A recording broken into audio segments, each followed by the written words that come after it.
দ্বাদশ শ্রেণীর ছাত্রছাত্রীদের সবাইকে আন্তরিক অভিনন্দন জানাই ক্লাসে অংশগ্রহণ করার জন্য। আজকে আমরা যে পি ব্লক মৌলগুলি, সেই পি ব্লক মৌলগুলির আজকে হ্যালাইড গঠনের যে প্রক্রিয়া অর্থাৎ হ্যালোজেনের সঙ্গে যে বিক্রিয়া সে নিয়ে আলোচনা করব এবং হ্যালাইডগুলির যে রাসায়নিক বিক্রিয়ার কম বা তাদের স্টেবিলিটি বা তাদের বিভিন্ন রাসায়নিক বিক্রিয়া করার যে প্রকৃতি সেগুলো নিয়ে আলোচনা করব। তাহলে এসো আজকের আলোচনা শুরু করি। গ্রুপ 15 মৌলগুলি প্রধানত হ্যালোজেনের সঙ্গে বিক্রিয়া করে EX3 এই সাধারণ সংকেত বিশিষ্ট কিছু ট্রাইহ্যালাইড এবং EX5 সাধারণ সংকেত বিশিষ্ট কিছু পেন্টাহ্যালাইড গঠন করে। যেমন আমরা যদি উদাহরণস্বরূপ বলি NF3 nitrogen trifluoride, PF3, ASF3, একইভাবে NCl5 কিন্তু মনে রেখো গঠন করা সম্ভব নয়, কারণ নাইট্রোজেন আমরা আগেই আলোচনা করেছি এর +5 জারণ স্তর, মানে +5 জারণ স্তরটা যথেষ্ট দুস্থিত, সম্ভব নয় +5 জারণ স্তর, তাই না? মূলত হ্যালোজেনের সঙ্গে একক বন্ধন তো সম্ভবই নয়, কারণ তার জন্য কি লাগবে, এক্সপানশন অফ অক্টেট বা অষ্টক প্রসারণের প্রয়োজন আছে। তো এর ক্ষেত্রে অবভিয়াসলি এই যৌগটা নেই, কিন্তু আমরা এটা লিখতে পারি PCl5 এর জন্যে, আমরা লিখতে পারি অন্যান্য যে যৌগ আর আছে মনে করো ASCl5 এদের জন্য লিখতে পারি। আবার BiF5 এরকম যৌগ কিন্তু গঠন হয়। আবার BI এর ক্ষেত্রে BiCl5 এইরকম কিন্তু যৌগ এর কোনো গঠন মানে অস্তিত্ব নেই। তো এগুলো নিয়ে আমরা ডিটেলস পরে আসি, আগে মূলত ট্রাইহ্যালাইড যৌগ নিয়ে আজকের আলোচনা। প্রথম অংশটা আমরা এখানে সীমাবদ্ধ রাখবো, নেক্সট অংশে আমরা পেন্টাহ্যালাইড নিয়ে আলোচনা করব। তাহলে এখন ট্রাইহ্যালাইড দেখো, এখানে যে গ্রুপ 15 মৌলের যে ট্রাইহ্যালাইড সেগুলো দেখানো হয়েছে। তো এখন প্রথমে আমাদের এই গ্রুপ 15 মৌলগুলোর আসলে জেনে নিতে হবে যে প্রস্তুতি বিষয়টা কি করে প্রস্তুত করব, এদের আসলে কি করে প্রস্তুত করা হয় এইটা প্রথমে আমাদের জেনে নেওয়াটা। তারপরে এই প্রস্তুতির পরে আমরা গঠন নিয়ে আলোচনা করব এবং কিছু রাসায়নিক ধর্ম যেভাবে আমরা রসায়নে অধ্যয়ন করি ঠিক সেইভাবেই আমরা এগোবো। তো প্রথমে আমরা যদি বলি NF3 যৌগ নাইট্রোজেন ট্রাইফ্লোরাইড, এটা কি করে প্রস্তুত করব? তবে অ্যামোনিয়াম বাইফ্লোরাইড বলে একটা যৌগ আছে, এটা ল্যাবে কিন্তু অ্যাভেলেবল, অ্যামোনিয়াম বাইফ্লোরাইড। অনেকটা ওই চিনির দানার মতোই এই কম্পাউন্ডটা আর কি। যখন 125 ডিগ্রি সেন্টিগ্রেডে এটাকে ইলেকট্রোলাইজ করা হবে, ইলেকট্রোলাইসিস তড়িৎ বিশ্লেষণ করা হবে, তাহলে সেখানে আমরা NF3 এই সমযোজী যৌগটা কিন্তু প্রস্তুত করতে পারবো। ঠিক আছে, নেক্সট চলে আসি NCl3 যৌগ। NF3 পরে দেখো আছে NCl3। NCl3 প্রস্তুত করার জন্য আমরা এরকম অ্যামোনিয়াম ক্লোরাইড জাতীয় যৌগ নিতে হবে। ধরো অ্যামোনিয়াম ক্লোরাইড নিলাম, এটা অ্যাকুয়াস কন্ডিশনে নেব, আর তার সাথে কি করব না ক্লোরিন গ্যাসিয়াস কন্ডিশনে আমরা যদি বিক্রিয়া ঘটাই তাহলে তৈরি হবে NCl3, আর এই Cl এর একটা কিন্তু গ্যাসিয়াস মিক্সচার তৈরি হবে, তার থেকে কিন্তু NCl3টাকে আলাদা করতে হবে।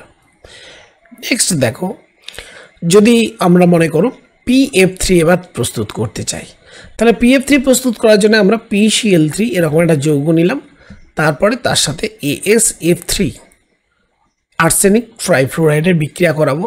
তো আর নর্মালি আমরা জানি যে ASF3 এর এর আমরা জানি সক্রিয়তা যথেষ্ট বেশি, অর্থাৎ ফ্লুরাইডের সক্রিয়তা কিন্তু ক্লোরাইড থেকে বেশি, কাজেই ক্লোরাইডকে PCl বন্ডটাকে ভেঙে অ্যাকচুয়ালি আরও স্টেবল PF3 বন্ডিংটা তৈরি হবে, প্লাস তার সাথে ASCl3, কাজে এটা একটা সাবস্টিটিউশন রিয়াকশান, এইভাবে কিন্তু PF3 প্রস্তুত করা যায়। এবার চলে আসি PCl3। দেখো সিম্পল, আমরা যদি সাদা ফসফরাস নিই, সাদা ফসফরাসের সাথে যদি আয়োডিনকে 1:3 রেশিওতে আমরা মিশিয়ে দিই, হ্যাঁ, তাহলে কি তৈরি হবে না দেখো PI3 যৌগ তৈরি হবে, I3 এই যৌগটা তৈরি করতে পারবো, ফসফরাস ট্রাই আয়োডাইড। এবং মনে রাখতে হবে এই মিডিয়ামে কিন্তু CS2 carbon die sulphide solvent হিসেবে ব্যবহার করতে হবে এবং প্রসেসে কোনো হিট রাখা চলবে না, অ্যাকচুয়ালি কুলিং প্রসেস করতে হবে। এটাকেই কুলিং প্রসেস, শীতলীকরণ অবস্থাতেই কিন্তু সম্ভব। ঠিক আছে, একইভাবে আমরা আর্সেনিক ফ্লুরাইড প্রস্তুত করতে পারবো। আর্সেনিকের অক্সাইডগুলি কি করে? সিম্পল স্যার, আর্সেনিক এটা একটা কি সলিড অবস্থায়, এর সাথে আমি কি করব না হ্যালোজেনগুলো নেব, যে হ্যালোজেনের আমরা ট্রাইহ্যালাইডটা তৈরি করব, দিয়ে তাকে হিট করব, হিট করতে হবে, তৈরি হবে AsX3। ওকে, ঠিক একইভাবে অ্যান্টিমনির ক্ষেত্রেও তাই। আর বিসমাথের ক্ষেত্রে একটু বলি, বিসমাথের ক্ষেত্রে আমরা কি করব? দেখো বিসমাথের ক্ষেত্রে আমরা যদি কোনো হ্যালো অ্যাসিড একটা ব্যবহার করি, ধরো ফর এক্সাম্পল আমরা যদি মনে করি যে বিসমাথের, তো তাহলে বিসমাথের অক্সাইড নিয়ে নেবো Bi2O3, এটা তো আমরা জানি ধাতব অক্সাইডের মতো আচরণ করবে। তার সাথে আমরা একটা হ্যালো অ্যাসিড ধরো HX, নর্মালি HX একটা হ্যালো অ্যাসিড, সেটা ক্লোরিন ব্রোমিন হতে পারে, HCl হতে পারে, HBr হতে পারে।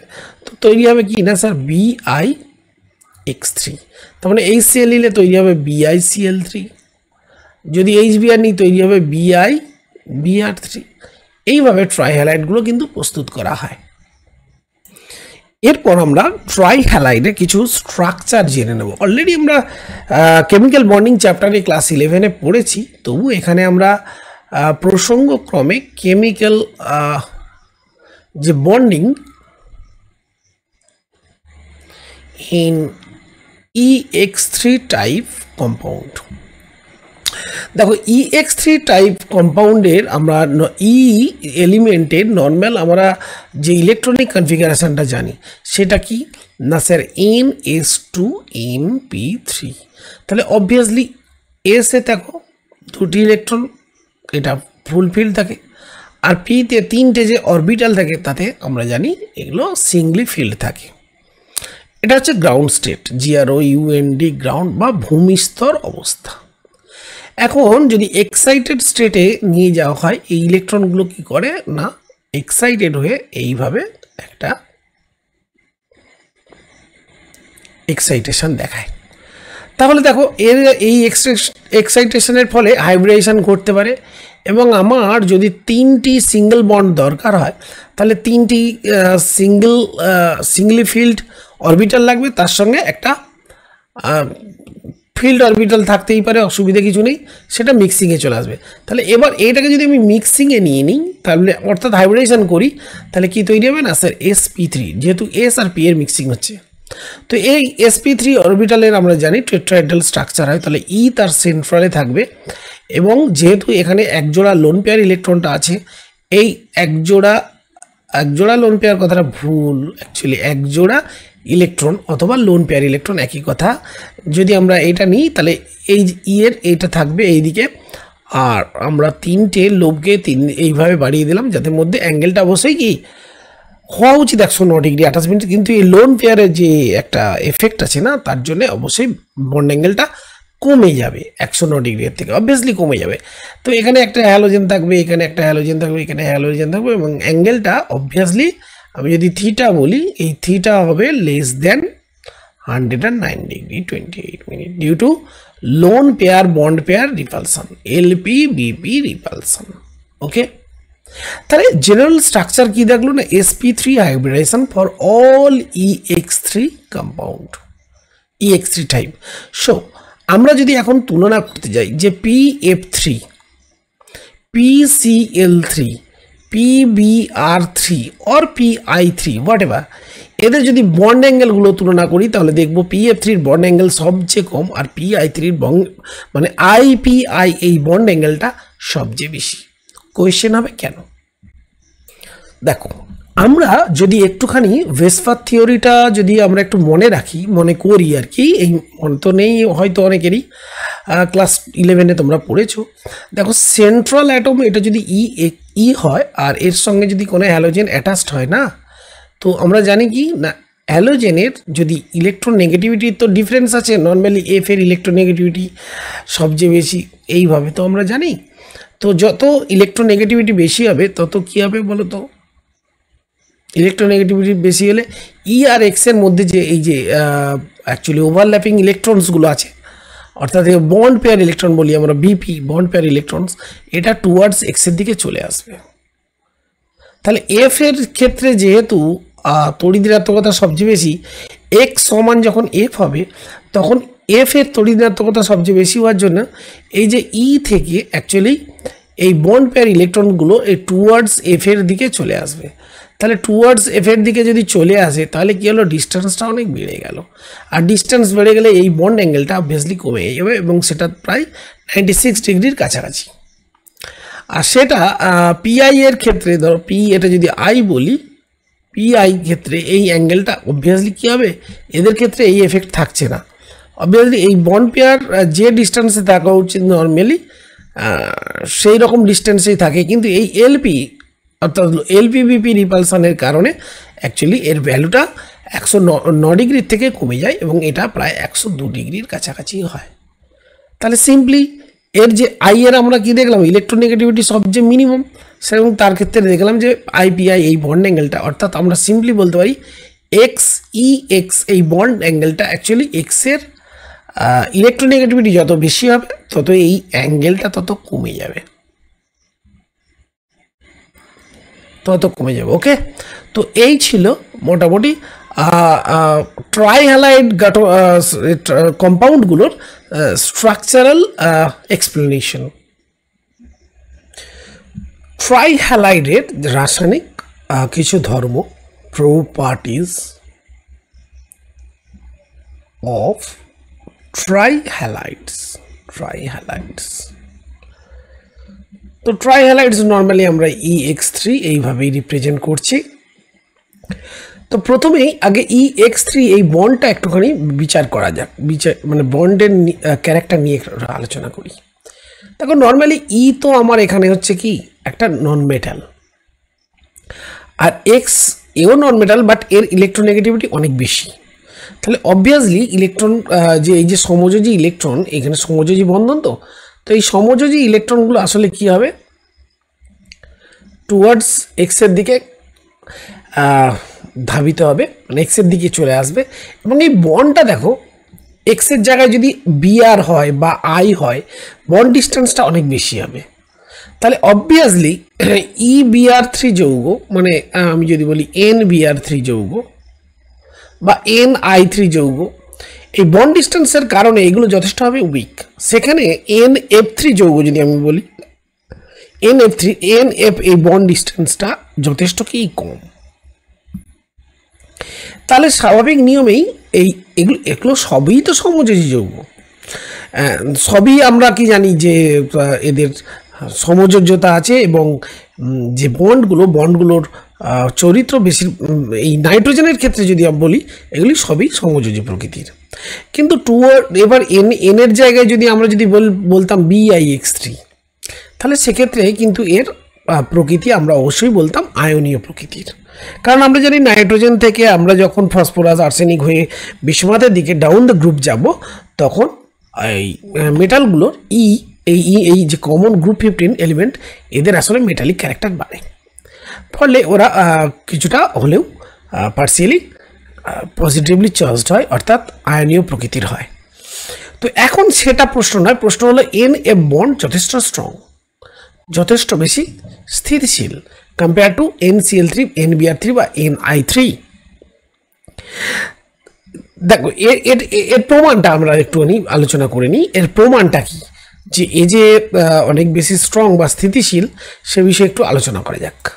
তার প্রমাণ দেখো, NI3 যৌগ নর্মালি আমরা NI3 রূপে পাই না, যখনই অ্যামোনিয়ার সঙ্গে এ আসলে যুক্ত হয় এবং তৈরি হয় NH3NI3।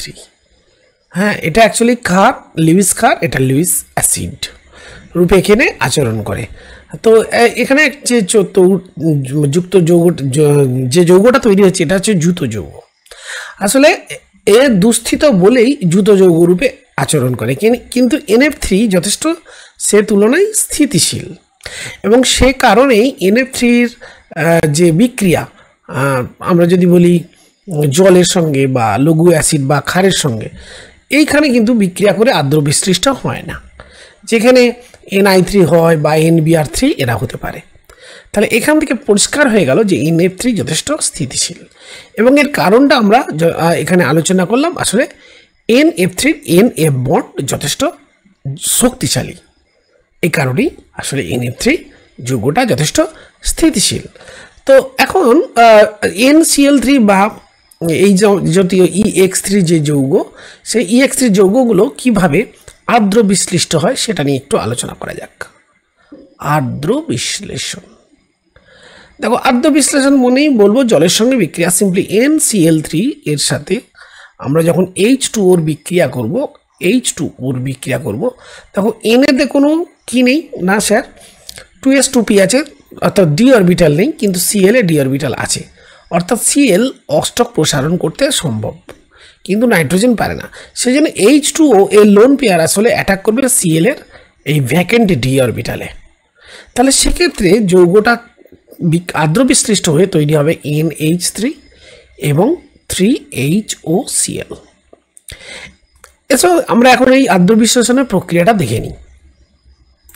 প্রথমে কি হবে না, দেখো আমরা যদি NCl3 যৌগের কথা বলি, তাহলে NCl3 আমরা যদি এইভাবে একটা স্ট্রাকচার লিখে ফেলি, তো এখানে আমার লোন পেয়ার আছে, লোন পেয়ার অফ ইলেকট্রনস আছে, আর H2O, তাহলে HOH, ও এর লোন পেয়ারস অফ ইলেকট্রনস আছে, yes or no, yes.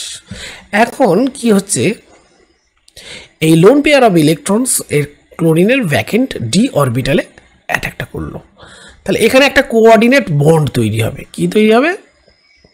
Coordinate bond. Coordinate bond তোমরা নিশ্চয়ই জানো কার সাথে তৈরি হবে? Cl এর সাথে।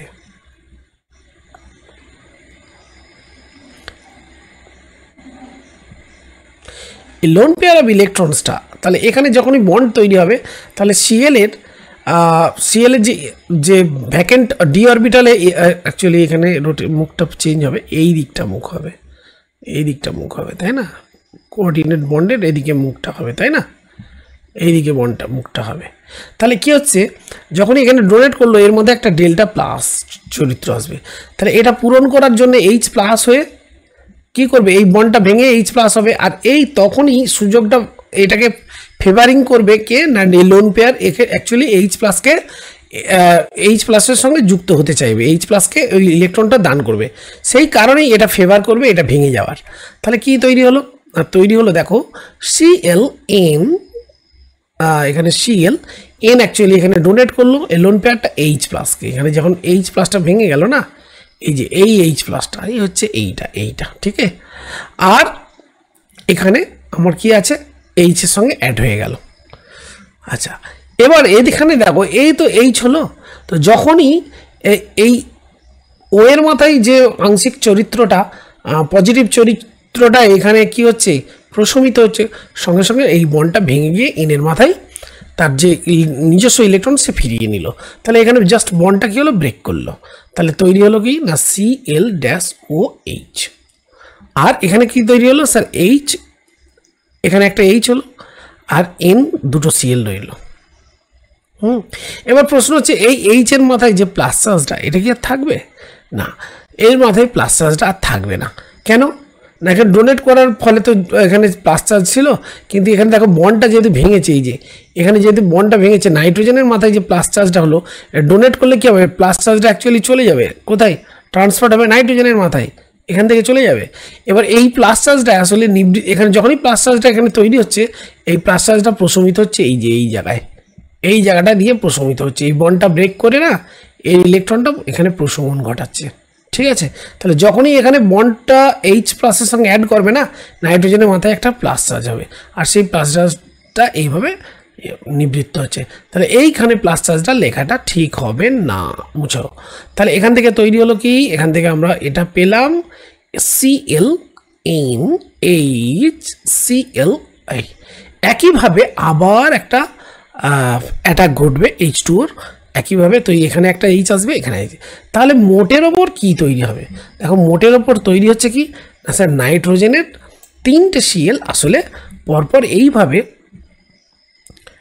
এইভাবে রিপ্লেস হতে হতে অ্যাকচুয়ালি তৈরি হয়ে যাবে কি নাইট্রোজেনে 3টে সিএলের জায়গায় অ্যাকচুয়ালি 3টে হাইড্রোজেন চলে আসবে। আর এখানে সিএলওএইচ এইভাবে একটা করে তৈরি হবে, কারণ 3খানা তৈরি হবে। তো এই হচ্ছে আদ্র বিশ্লেষণ প্রক্রিয়াটা। তো এখানে প্রশ্ন হতে পারে যে স্যার যে NCl3-র ক্ষেত্রে যে আদ্র বিশ্লেষণ সেটা PCl3-র ক্ষেত্রে হয় না কেন?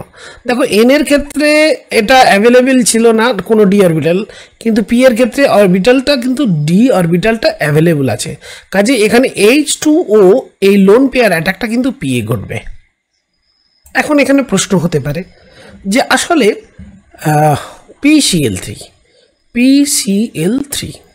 PCl3 যৌগে স্যার দু জায়গাতেই তো আমার ডি অরবিটাল আছে, পিতেও আছে আর সিএলএও আছে, তাহলে সিএলএ H2ওর অ্যাটাকটা আগের মতো না হয়ে পিতে হবে কেন?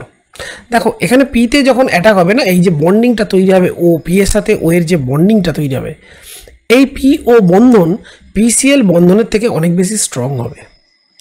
যদি মানে পিসিএল বন্ধনের থেকে স্ট্রং মানে কি, এই পিসিএল বন্ডটা তো ভেঙে যাবে, দিয়ে পি ও বন্ডটা তৈরি করবে, তাহলে পিসিএল বন্ড এটা যখন এইভাবে আদ্র বিশিষ্ট হয়ে লাস্টে কি তৈরি করবে না, পি এরকম ওএইচ তৈরি করবে আর এখানে ওএইচ তৈরি করবে। আমরা দেখিয়ে দিচ্ছি।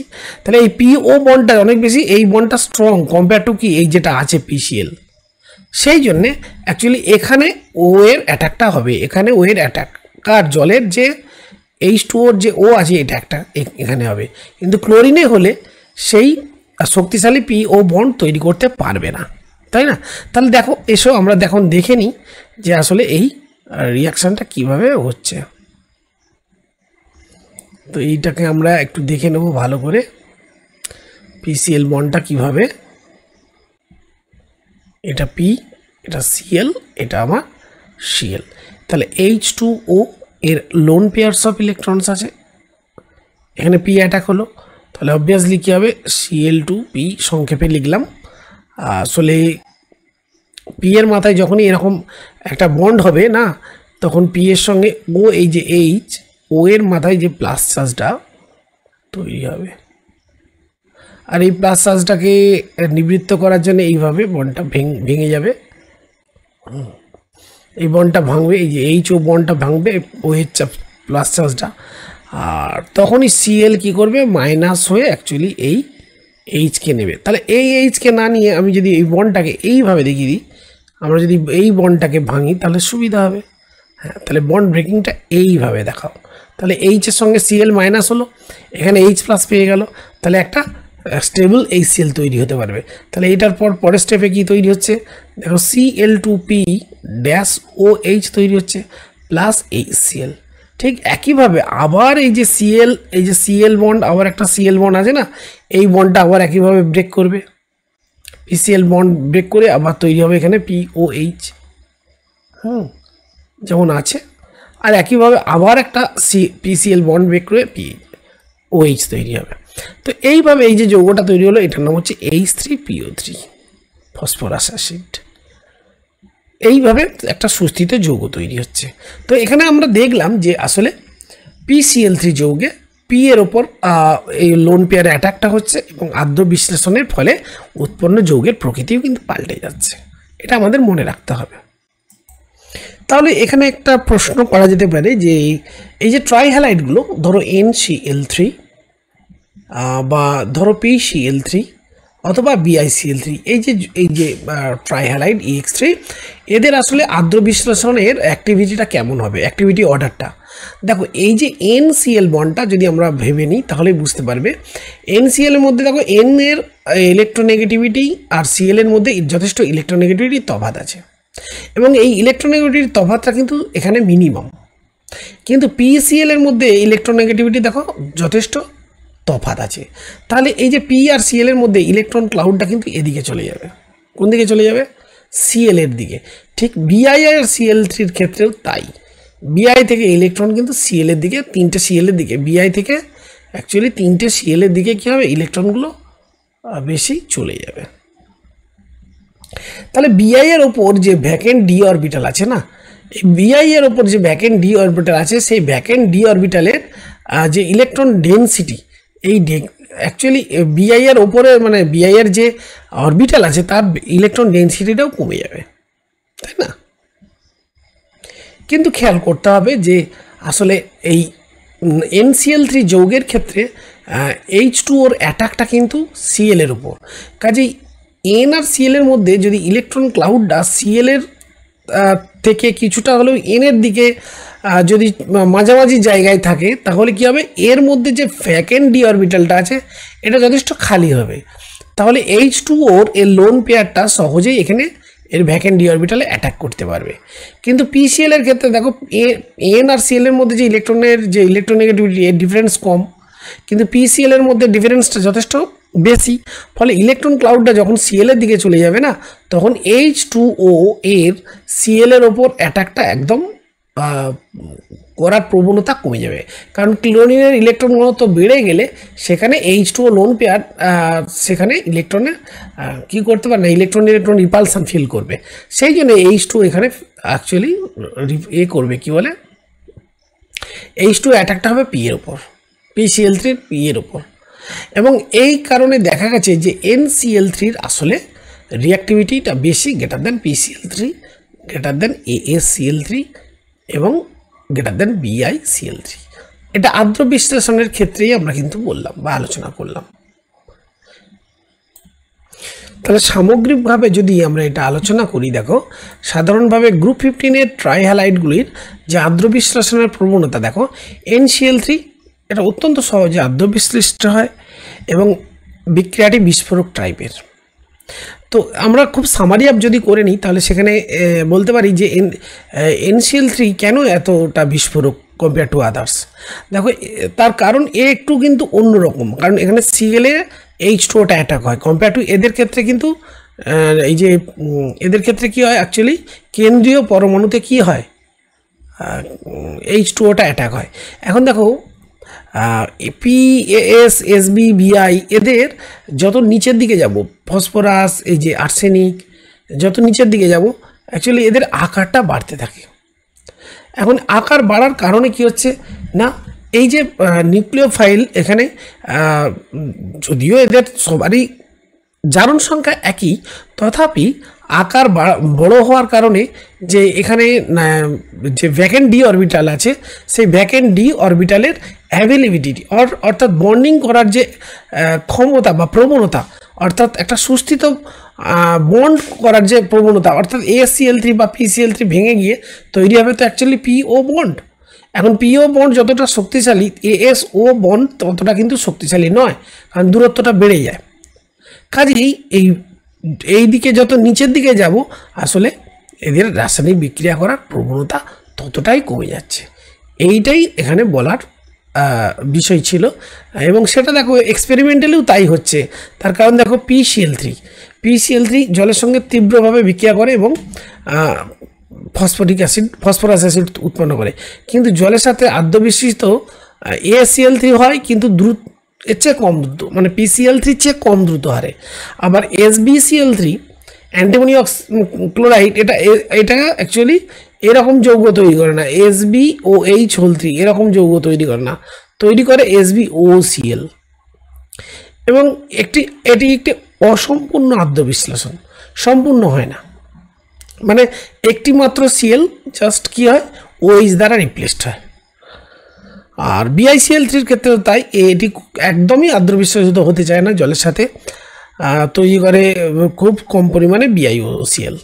তাহলে এই যে রাসায়নিক বিক্রিয়ার টেন্ডেন্সি, এটা বলে দিচ্ছে যে NCl3 একটি সহজে আর্দ্র বিশ্লেষণ করে, কিন্তু বা PCl3 করে কম্পেয়ার টু আদার্স, অন্যদের তুলনায় এদের কিন্তু আর্দ্র বিশ্লেষণের প্রবণতা যথেষ্ট বেশি।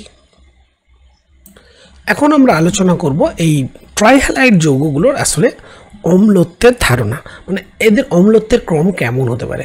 দেখো কোনো একটা যৌগ আমরা নর্মালি NH3 যদি বলি, N কি করে, লোন পেয়ার কাউকে ডোনেট করে, তখন এটা হয়ে গেল লুইস বেস।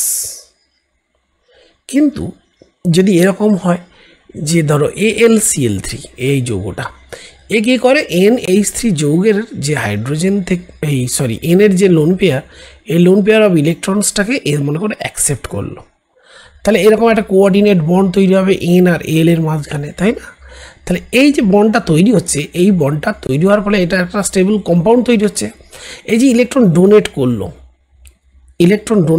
এ হয়ে গেল লুইস বেস, বাট এ হয়ে গেল লুইস অ্যাসিড। তাহলে লুইস অ্যাসিড এর মতো আচরণ করতে পারে কোনো EX3 যৌগ যদি দেখানো যায় যে এরা আসলে ইলেকট্রন পেয়ার অ্যাকসেপ্ট করে। দেখো আমি যদি বলি PCl3 যৌগ, আমরা নর্মালি জানি পি এর কি আছে, ভ্যাকেন্ট 3d অরবিটাল আছে। তাহলে কোনো একটা NH3 মানে ক্ষার জাতীয় যৌগের নিঃসঙ্গ ইলেকট্রন জোড় কী করতে পারে, এই পিতে ডোনেট করতে পারে। কাজেই একটা N এরকম একটা যৌগ তৈরি হতে পারে, কাজেই এখান থেকে আমরা বলতে পারি যে আসলে PCl3 একটা লুইস অ্যাসিডের মতো আচরণ করছে।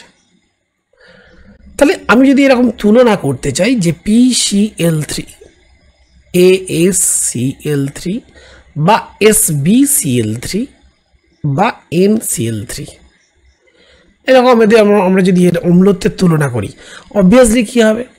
দেখো ফসফরাসের থেকে আর্সেনিকের আকার বড়, আবার আর্সেনিকের থেকে অ্যান্টিমনির আকারটা বড়। তো আকার বড়োর জন্য কি হবে না, আকার বড়োর জন্য দেখো এই যে আকার বড় হলে এখানে ইলেকট্রন ঘনত্বটা কী হবে, যথেষ্ট কম হবে। আর্সেনিকের ওপর ইলেকট্রন ঘনত্ব ফসফরাসের তুলনায় কম হবে। তাহলে বাইরে থেকে যখন একটা লোন পেয়ার মনে করো বেস যদি একটা লোন পেয়ার যদি ডোনেট করতে চাই, অবভিয়াসলি যেখানে বেশি ইলেকট্রন ঘনত্ব সেখানে কি করবে, প্রবণতা কমে যাবে। তাহলে ফসফরাসের উপর যা প্রবণতা হবে আর্সেনিকের উপর প্রবণতা তার চেয়ে বেশি হবে, তাহলে অম্লত্ব বেশি হবে। একইভাবে SbCl3-র ওপর NH3-র অ্যাটাকটা অনেক বেশি হবে, কারণ এখানে ইলেকট্রন ডেনসিটি যথেষ্ট কম। তাহলে আকার বৃদ্ধির সঙ্গে সঙ্গে ইলেকট্রন ডেনসিটি কমে যায়, কারণ ইলেকট্রন ডেনসিটি, ইলেকট্রনের পরিমাণ তো একই, খালি আকার বাড়ার জন্য ডেনসিটি কম, ফলে NH3 যে একটা লুইস বেসের অ্যাটাকটা প্রবণতা বাড়ে। সেক্ষেত্রে NCl3-কে আমরা আলোচনায় বাদ দিচ্ছি কেন? কারণ NCl3-তে N এর কোনো ভ্যাকেন্ট ডি অরবিটাল নেই, এ কখনোই ইলেকট্রন কারোর থেকে নিতে পারে না, বরং কাউকে ডোনেট করে। কাজে এটা অ্যাকচুয়ালি লুইস বেসের মতো আচরণ করে।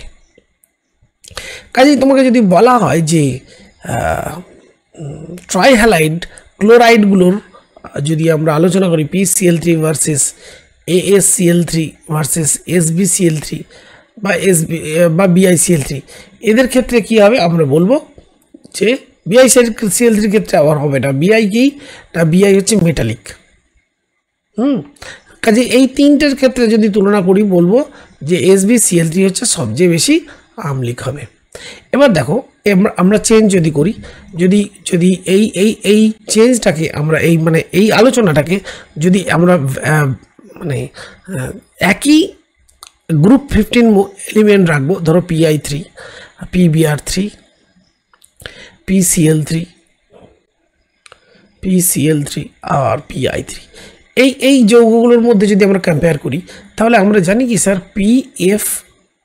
PF আমরা জানি PF এই বন্ডে কি না স্যার F এর দিকে ইলেকট্রনটা চলে যাবে, অনেক বেশি অ্যাট্রাক্টেড হবে।